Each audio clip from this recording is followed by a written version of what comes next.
What's up, you guys? So today, for my quick tip for you guys, is how to improve your digital summing.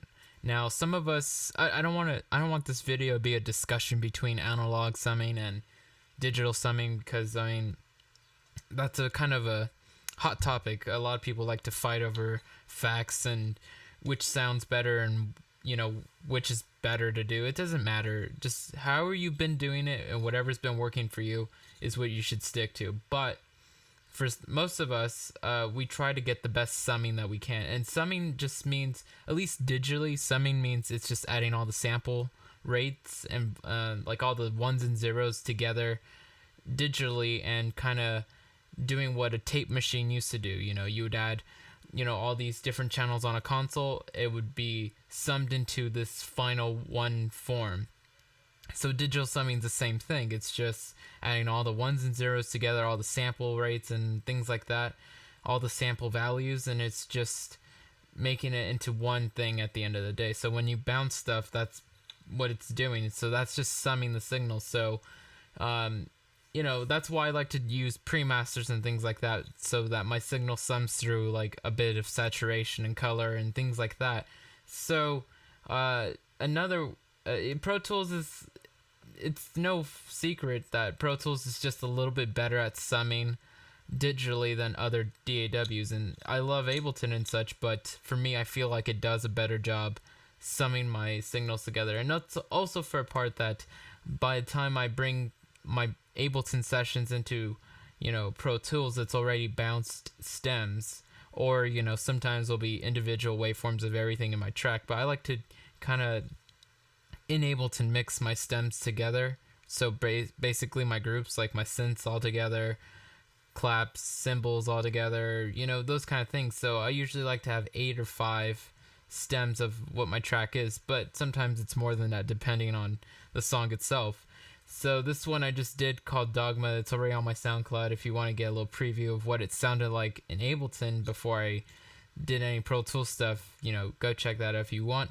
But I pretty much put like 2 kicks together on this stem, like 7 different cymbals right here into this one bounce. Clap, I think it was like 2 or 3 claps maybe. The synth bounces is just like the silent and massive intro, like from here. So that's a few different layers and a few different groups already, and then there's some atmospheric pads. So basically all the like silent and massives and absent stuff, which is like already like 10 or 12 or more like different tracks and layers. So that got bounced down into one little thing. And then my K-State loop stuff, so all the loops I generated and made and kind of bounced into that. So that was a big part of this track. So those little loops that I made, or that I show you guys how to make from scratch, that's a big part of this track. And that's already like 4 or 5 loops. So everything got bounced down, and now in Pro Tools it's now just easier for me to sum it all up. Although this is my mixing session originally now, so that means I'm going to go through compress, EQ, and pan these out and make it sound super cool. What I like to do in Pro Tools, and this is now the digital summing part of this, is this little plugin called the NLS. It's made by Waves, and what it does is it kind of wants to act like the analog summing, but in plugin form. So the really cool thing about this is that there's 2 versions of this plugin, but they both work together. So try to stay with me here. So you put the NLS channel on everything, so you see that it's here. It's all in these blue ones right here. Now in the light blue one, we have the NLS bus. So this plugin, by the way, costs like $300, so it's a very good investment for summing your signals together, if you care about that kind of thing. If not, just watch. It's a really cool plugin. So basically, what it does is all the channels, you can route these to a different group. So let's just go with this one. So let's call this group 1. So let's set this kick right here to the VCA 1. So now let's call that, I think I have to go to tab to rename it. Let me see. There we go. So you just click on it a few times. I'll call it kick. So now if I go back to here, this VCA group 1 is now called kick. Now if I click on another one, so this is now on the, let me get rid of this one. This is on the cymbal track, so I want to route this to VCA 2. And we notice that this is a different one than this one, so let me open this one back up. We noticed how we labeled this kick in this plugin, and unrelated, we didn't open this plugin until just now. That VCA group is now called kick as well. So let's put this on 2, and if I open any of the other ones, so this one we definitely have, I haven't opened or touched this one in this video, so if you look, it's called kick. So what is going to happen is we're going to label all these according to the groups that we want, and in the bus we can now mix those different groups and all that. So we can see that this VCA1 is already called group, is already called kick. Now, so let's just continue on. So let me just double click here, or I think you have to double click down here. So let's call this cymbal, and let's go back here. And what we're gonna do anyway is we're gonna add saturation and emulations of some consoles. So Spike is like an SSL console, really good for like drums and low end. The mic is the EMI, I think, and that's really good for harmonics. I'm not sure if it's API or EMI.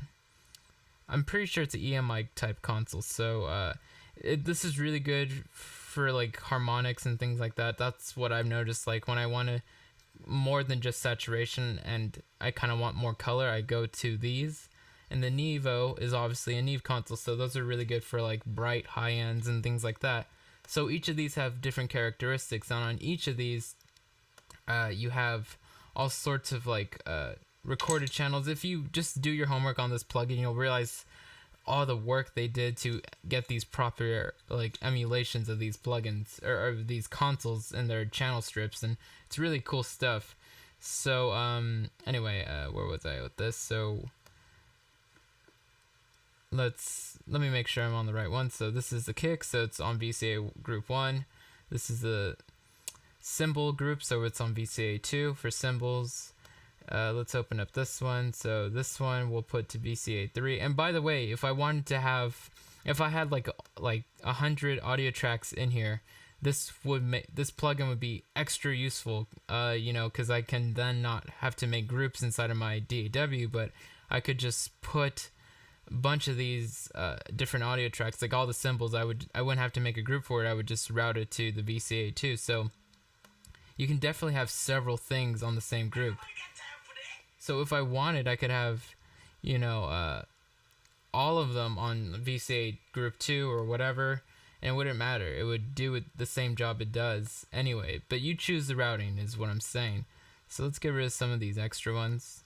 So let's go. So what's this? This is our clap. So let's just go down here and call this clap. And notice how on the bus it will also rename itself as I call it that too. So let's just call it the clap. Enter, and it immediately, they're all linked. So it's kind of like its own little routing thing. So it's really cool. Now let's do the snare. Note the synths. So we're gonna put these synths on 4, and let's just call it that.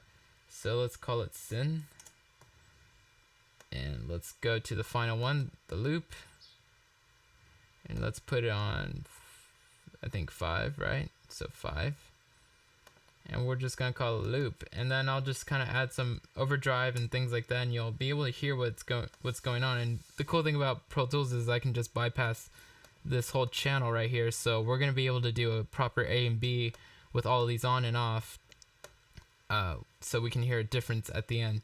So what I'm gonna do for now is I'm just gonna go one by one through these 5 groups, and we're just going to kind of add some saturation and we're gonna let it sum up together. It's gonna be really nice. So like I said before, since this is a kick right here, SSLs are really good for drums and things like that. So we're gonna just go with a spike, and we're just gonna listen to it. And I have markers throughout my song here so that I can snap to different parts. So that'll make it easier to hear what I want to hear without having to jump back and forth. Pro Tools is a little bit more complex than Logic or Ableton, so you just really have to be comfortable with your workflow inside of Pro Tools to get a lot of work done as quickly as you would with Ableton or Logic. So let's kind of just listen in now.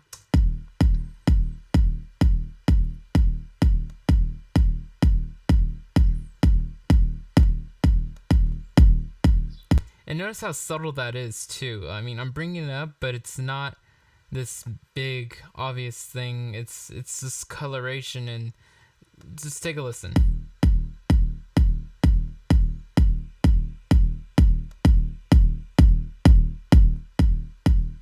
So it's definitely cool. I'm gonna add about, let me try the other ones. I really like the EMI stuff. I really want more harmonics now, I think.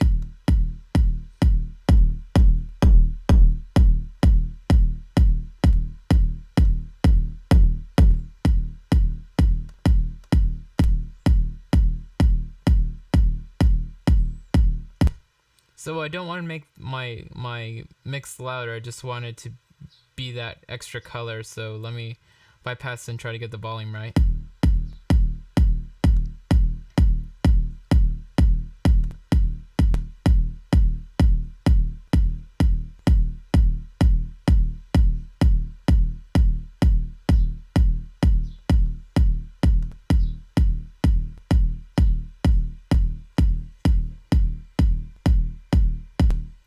Alright, it's around the same volume, give or take, and it sounds a little wider too, which is what I've noticed when it's on. So off.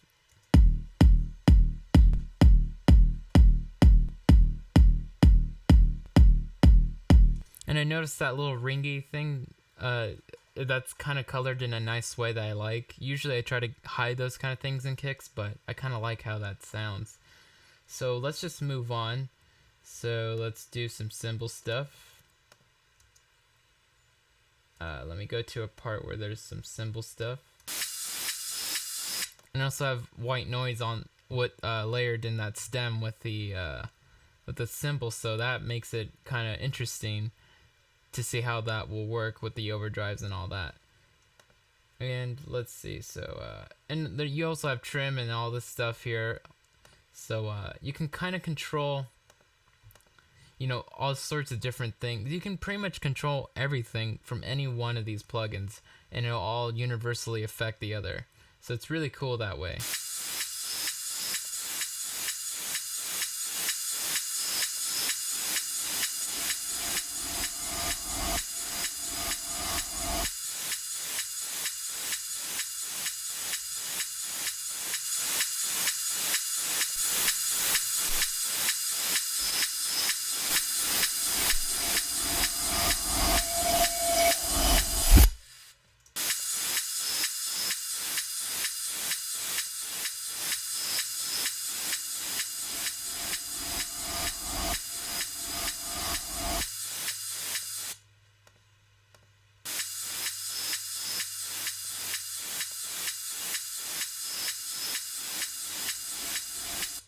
Okay, so it's around the same volume, but you can hear this one with it on, it's more full, and it's kind of hard to maybe hear this unless you're in my room with my monitors or whatever, but these little things, to me, it's the little details that really matter when you're mixing. It's about, I don't know, it's not like anyone really cares when they're listening, like, about the little details, but if you love music that much, you kind of care about those little details, and when it sounds slightly fuller, it just makes me a lot happier. So, like, compared to how it sounds like this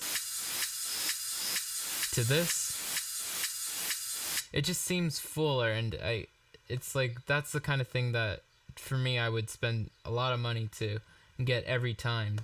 So anyway, let's move on to claps.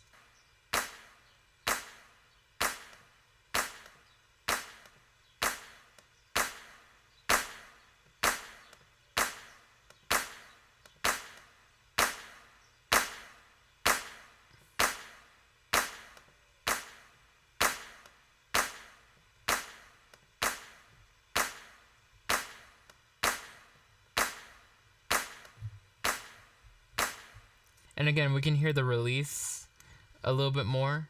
They're around the same volume anyway, but listen to the end of the release.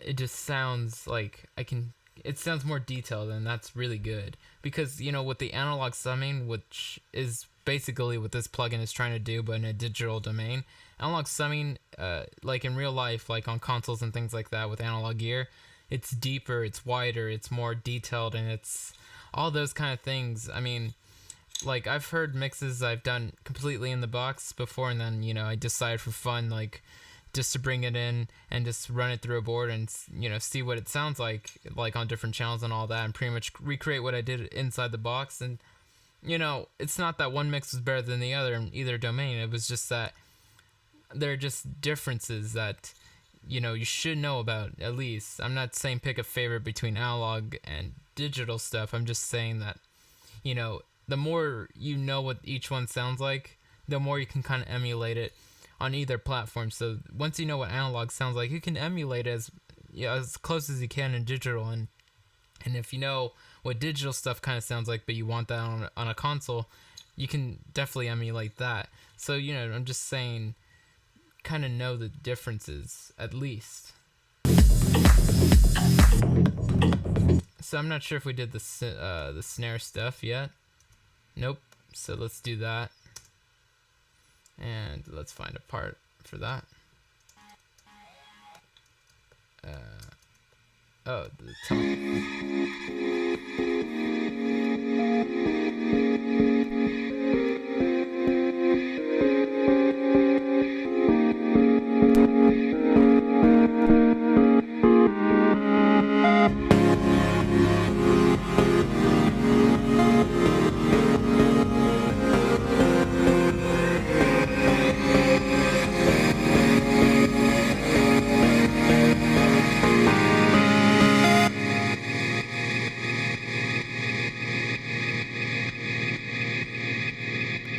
And like I was mentioning earlier, that per each one of these, there's like different, what they did was they recorded and emulated like full 32 channel console on each of these, so you get like each one of these sounds slightly different than the other ones. So randomly, I just click on one and see how it sounds.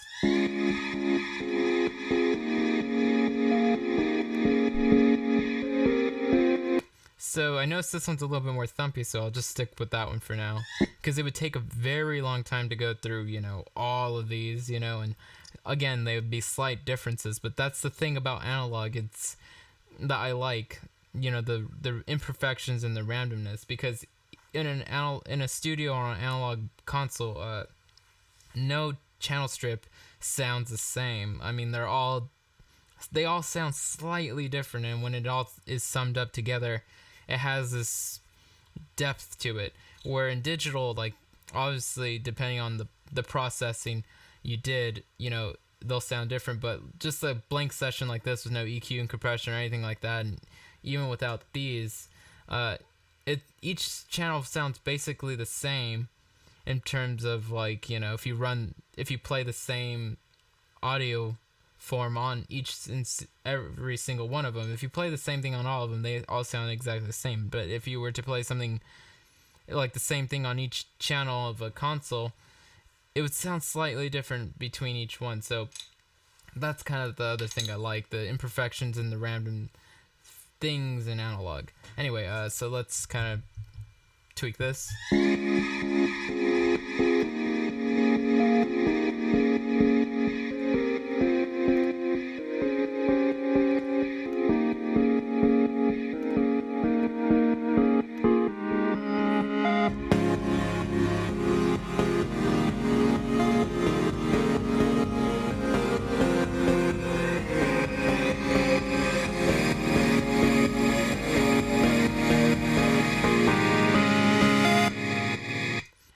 So now we have everything. So now what we can do with the bus, now that we've kind of set a little bit of overdrive on each of these, now we can go here and we can apply like a bus, pretty much like a bust up, summed up version of all that. So we can add overdrive to everything now, and then we can even go through all these, bypass and add noise. I mean, not add noise, but kind of just listen in on these. We could trim them. We can definitely now start mixing down different things like this. So it's kind of like a really cool way to just control everything through one plugin, or a chain of plugins that kind of has its own I/O. And I'm not sure if this, I don't think this is like the only DAW that I ever get this to work properly is in Pro Tools. So I think this might be just a Pro Tools thing, or at least that's the only, the only place I'd want to use it anyway. So now what we can do is let's just go to the VCA1, and we can just add some flavor to that, and then go VCA2 and add some flavor to that. Or no, actually I think this just applies to everything. So we can do the overall. I was kind of hoping for a second that I could do that, but I forgot that this is the bus and not the channel. So let's kind of listen in on everything.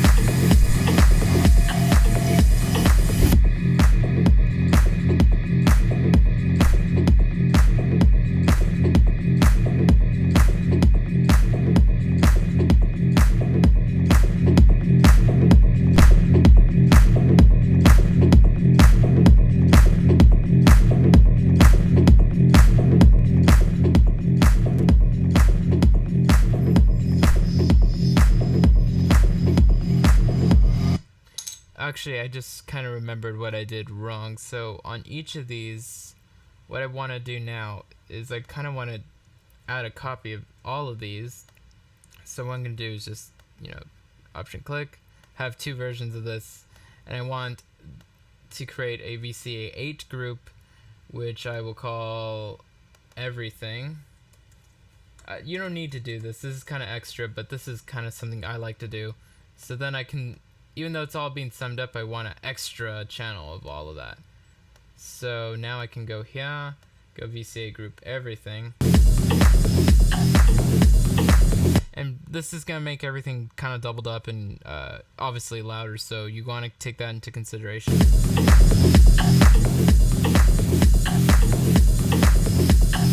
And this should be affecting everything else we've done too, so keep that in mind.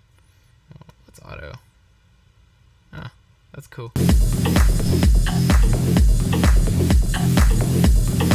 So you can kind of hear the difference between SSL and the EMI and the Neve. So I'm preferring, again, the harmonics of the EMI.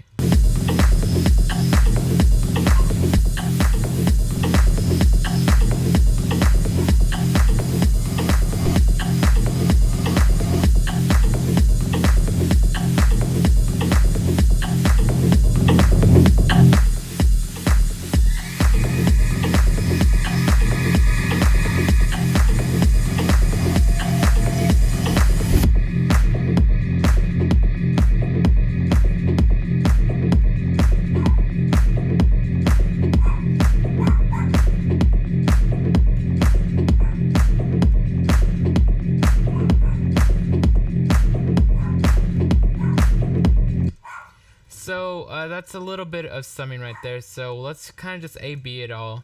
And again, I try to keep all the levels the same. So I wasn't trying to add more volume through this. So let's turn this all off and A/B it.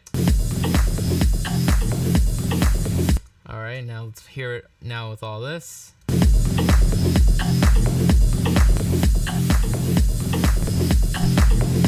And it's not that much louder, but you hear the fullness, the depth, the details all added in. And I kind of rushed through this a little bit, so, if I was...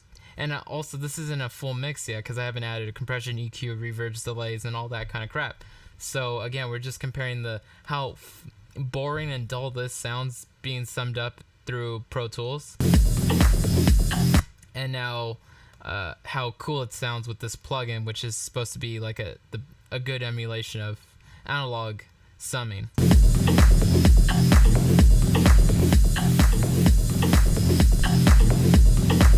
And of course, you know, when you're summing things, you know, like if you have like a dangerous music 2-bus like hardware summer, like obviously you can turn down the volume on certain things and whatever. So it's basically, it's kind of like extra mixing, but it's just the way it's all put together. So it's, you know, it's that kind of thing. So hopefully you guys like this and this intrigued you on the concept of summing digitally with a plugin like this, or, you know, analog summing, or, you know, just kind of gets you to rethink how you should have a pre-master maybe and add some saturators and such. Like in my Ableton sessions, let me just open up Ableton now. So I'll close this now, close Pro Tools, because I do want to just drive a point home with this summing thing. It's really just to kind of open your mind up about summing.